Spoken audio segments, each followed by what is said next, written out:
Guess what? I really like this episode. I really like this episode. I truly believe this is one of the top best episodes in TMNT 2012.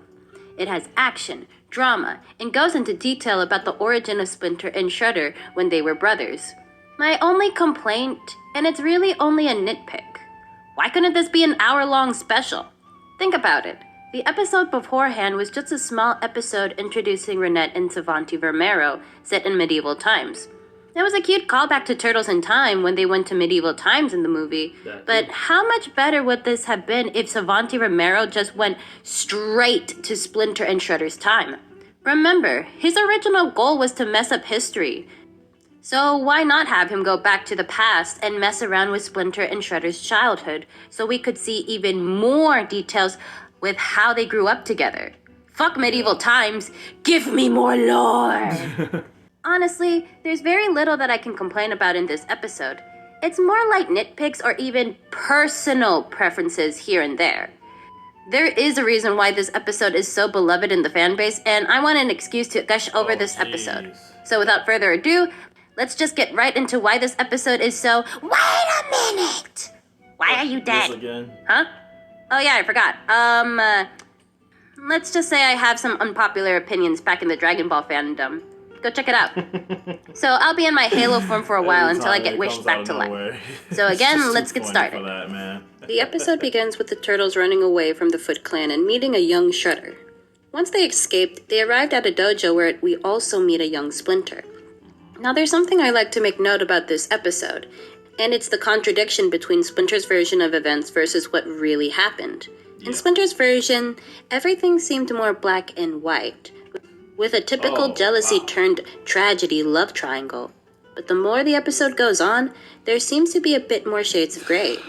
Splinter is a more snarky young man who is struggling to balance a family and to keep his clan alive, while Shredder is still an angry little edgelord, but it seems like he's not taken that seriously by his brother, and has more chemistry with Tang Shen than we originally thought. Speaking of which, we finally get to meet Tang Shen. Okay, so I've heard a lot of complaints about this version of Tang Shen. The biggest complaint that I've heard is that she falls under the woman in fridge trope, which is supposed to be when a female character gets seriously hurt, such as death, maiming, or assault, to serve as plot devices to motivate male characters, sometimes called fridging. Take, for example, Batgirl from Killing Joke, Gwen Stacy's death from Spider-Man, or for me, Adam Eve in Invincible. You're telling me you have the power to manipulate matter at subatomic level, and you choose to only make pink walls? Oh well, but at least you went down fighting against Conquest. You get a participation trophy and a gold star for standing by your man. That being said, this is an unpopular opinion of mine. I actually don't mind this trope. I don't mind, nor do I care, that Shen is basically a prop for Splinter's tragic backstory. Yeah, I know, it's a sexist trope, but personally, I don't see it like that. Sometimes you just need a character to be created just to kill them off, or to be used for a sob story. And it's not like it's only used for girls. Batman has his dead parents, Spider-Man also has Uncle Ben, while here Splinter has Tang Shen.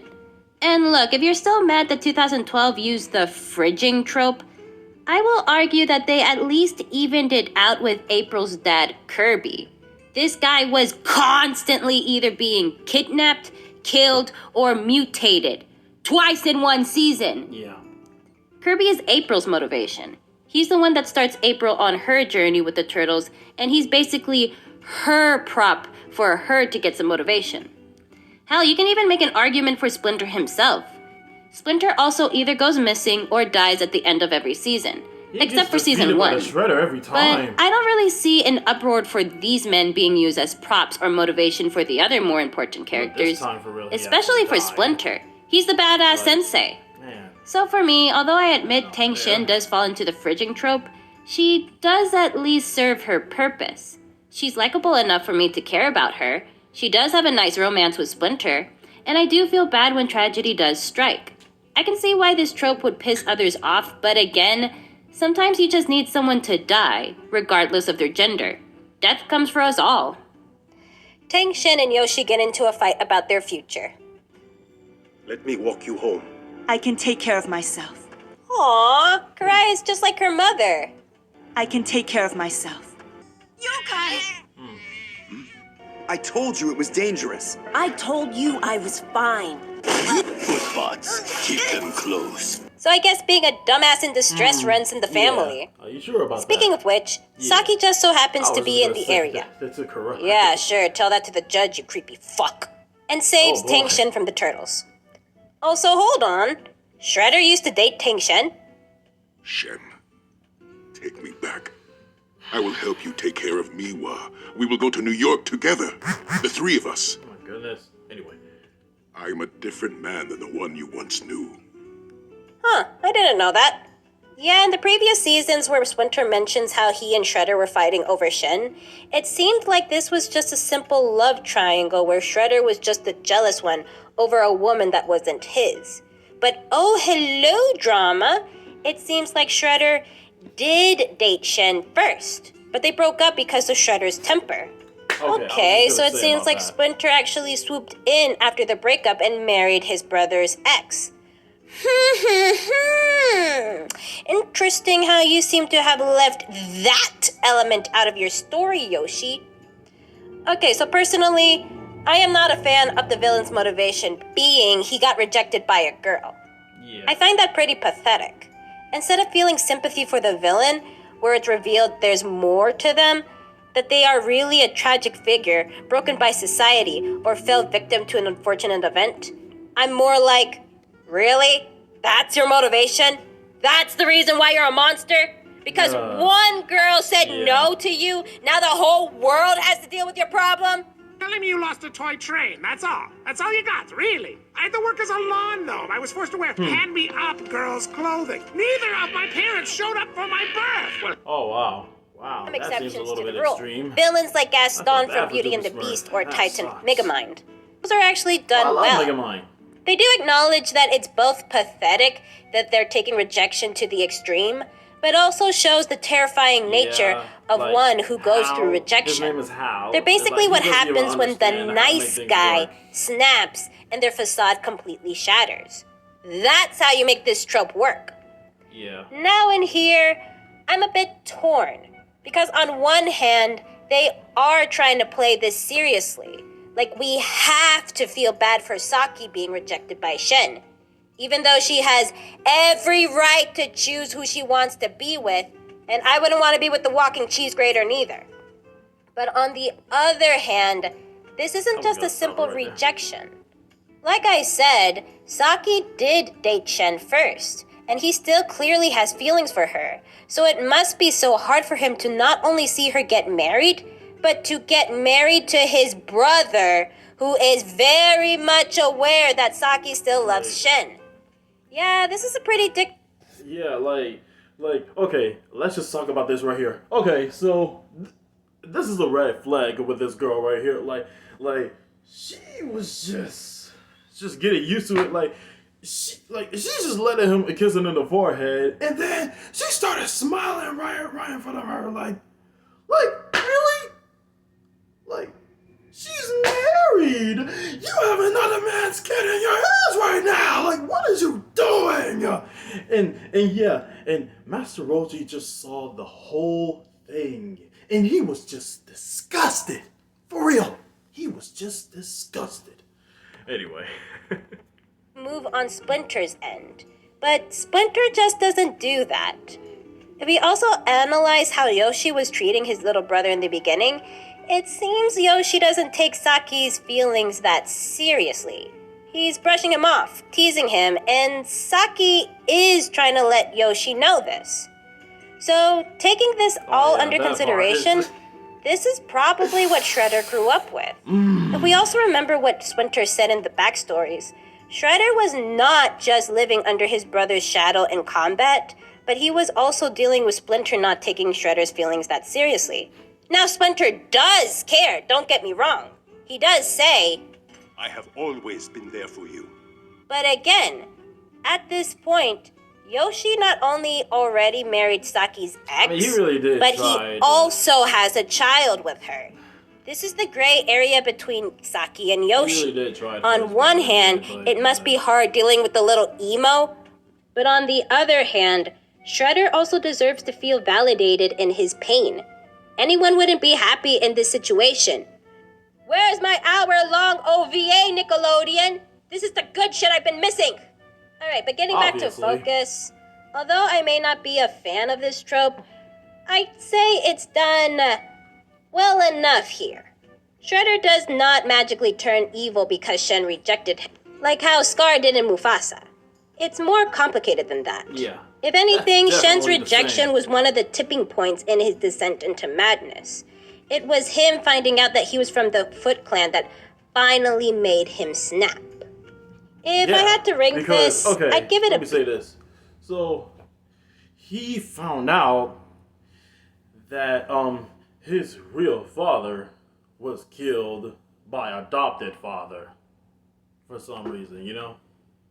Just to let you all know. Yeah. Let's not forget that. Anyway. The turtles realize they have to help make Shen choose Splinter, or else their future will cease to exist. I'll talk about this a little later. So I'd say the weakest part of this episode is the turtles themselves. Not because they're annoying or anything, it's just they're used more as spectators. They're mostly just spying on everyone or making commentary, and the biggest thing they do is convince Shen to stay with Yoshi. It's not bad, let's get one thing straight. It's just the weakest part of the episode. I'm more invested in the drama between Splinter and Shredder, learning about what really happened in the past, and even seeing who Tang Shen really was. The turtles are fine. They're still the lovable, badass goofballs they always are, but they're not really the highlight of the episode. And again, how they fit with the whole time travel lore, I'll talk about that in the end. Yeah. They meet up with Shen where the turtles learn about yokais, and Leo is,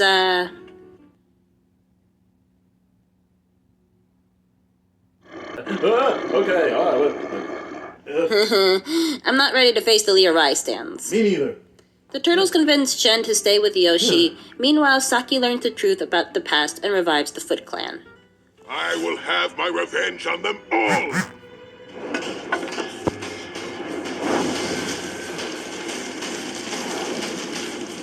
Hey, so where's the dad in all of this? Yeah, remember Splinter's dad who was in the beginning and middle of the episode? Yeah. Where did he go?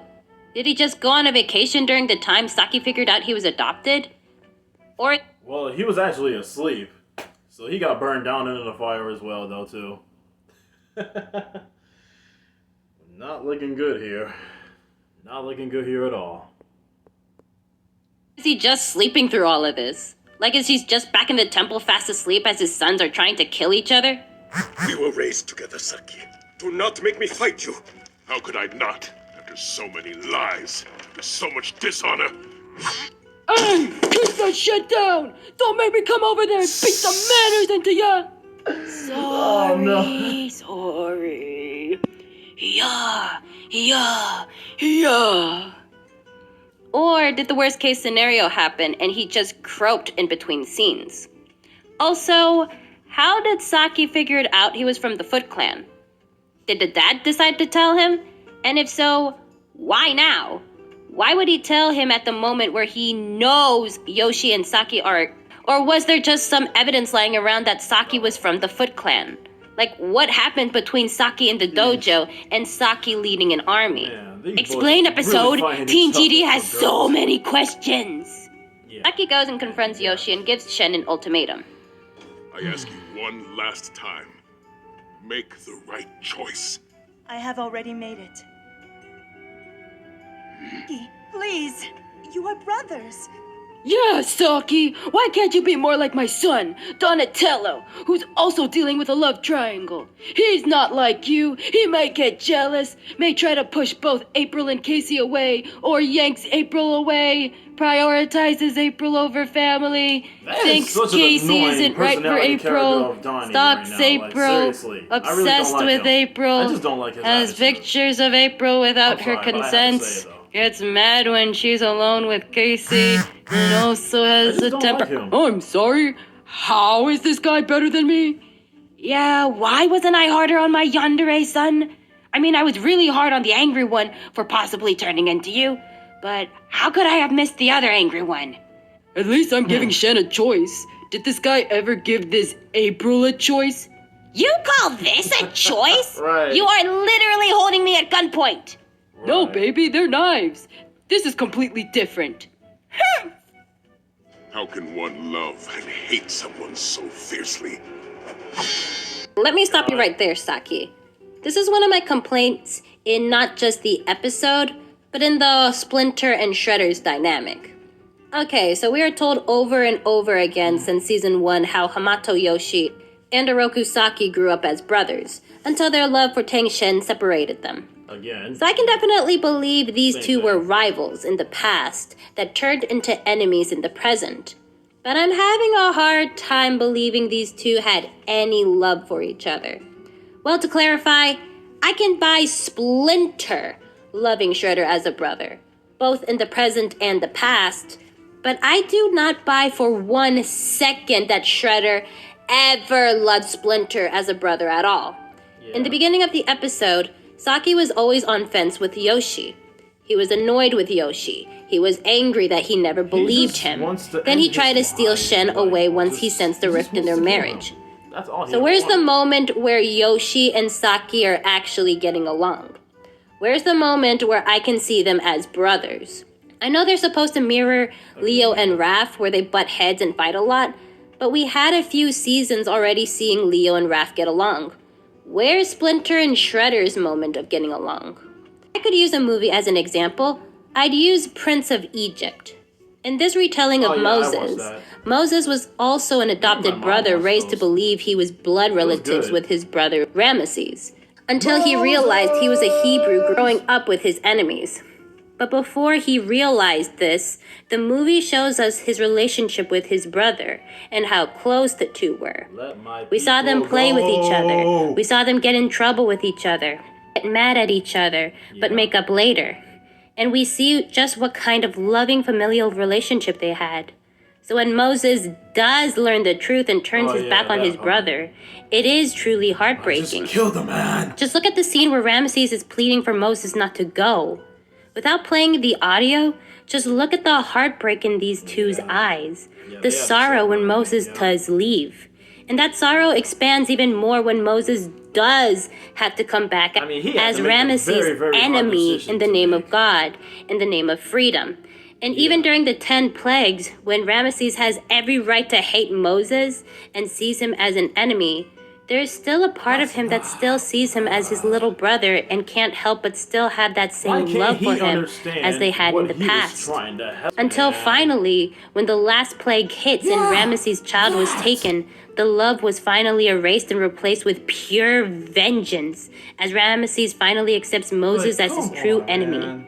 You see how there are so many layers in this film. Although there's a clear good and bad side, I can sympathize with both.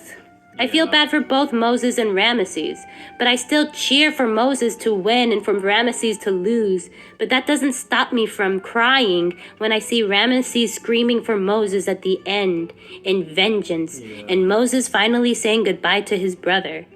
And a lot of that comes from the movie taking some time to dedicate the silly, loving, and I had to say it. heartwarming I'm relationship sorry. both Ramesses and Moses had growing up. I don't get that here. I do not believe for a second that Shredder had any love towards Splinter. Yeah. And I know some people will say, GD, that's kind of the point. Shredder is an unhinged monster that keeps descending into madness. Oh, In fact, that's what his There he ultimate is form again. leads him to be, a monster at the end. If that's the case, why this sentence? How can one love and hate someone so fiercely? How could one love and hate someone so fiercely? If the intention was for Shredder to be a one-note monster who always hated Yoshi, why have him admit he loves him? Usually villains like this would be, You know, brother, I never loved you. I always hated you from the start. You were always in my way to greatness, but I've always held back because of Father. But now, since he's out of the way, there's nothing left to hold me back. That's usually what happens with these types of villains. But no, the writers chose to have Shredder admit he did have love for Yoshi. Well, if that's the case, you need to show us, the audience, the actual love between them. It would make the other scenes where Shredder and Splinter are butting heads much more tragic. Now look, the rivalry between Shredder and Splinter is good enough with what we got. But this is what I mean when I say this episode would have been so much better if this was an hour-long special. Imagine the turtles running around trying to find Savanti Romero while we are also watching the story of Shredder and Yoshi. Now I can see a problem with this. There is an argument that there's too much going on, but I've seen other shows do this trope as well. And again, we need to see the brotherly love between Shredder and Splinter in order for this line to work. Again, where's my hour-long OVA, Nickelodeon? You had an extra season for this to be fleshed out. Actually, why didn't we get one? They went back in time again. Come on, Nickelodeon!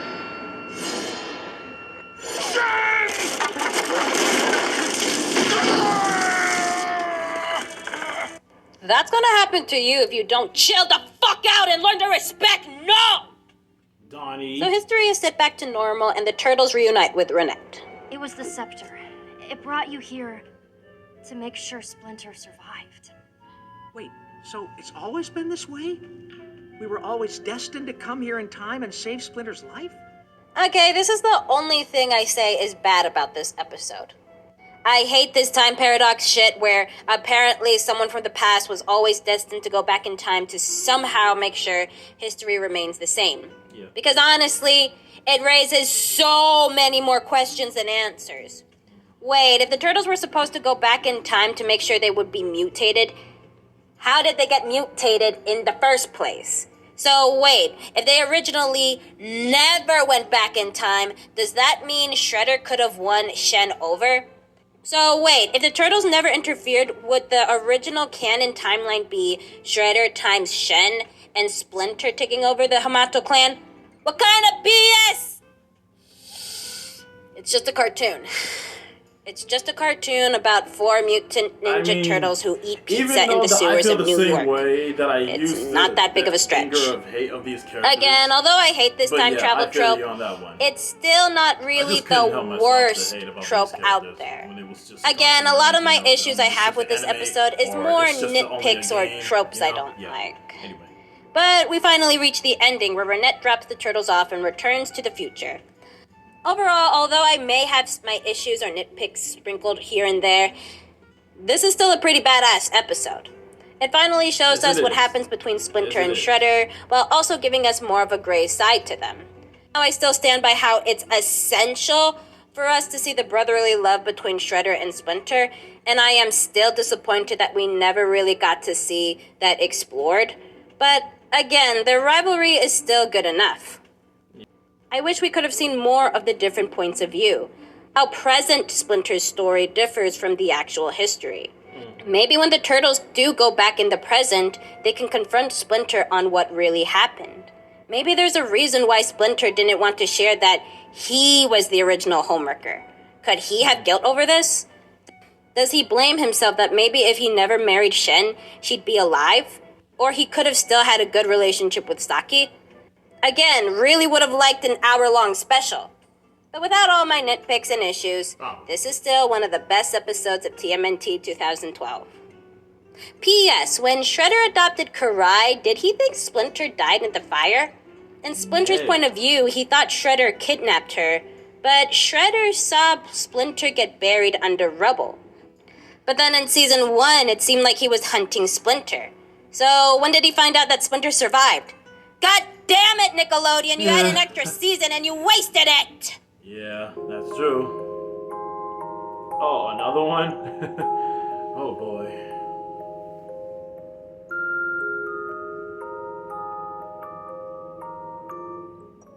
And there it is with a smile on their face. As usual. She is such a good job for doing all the arts and stuff in the animation. Really though. She's really awesome at this, guys. We managed to hit 5K Please support subs her last channel. year. Incredible! I'd like to thank all my Patreon members and channel members for helping to fund the Goten Black project. Now let's see if we can get to at least 7.5K. Oh, I really hope that happens in the future. And maybe someday, she'll have million subscribers someday. I would give it an applaud if that really happens.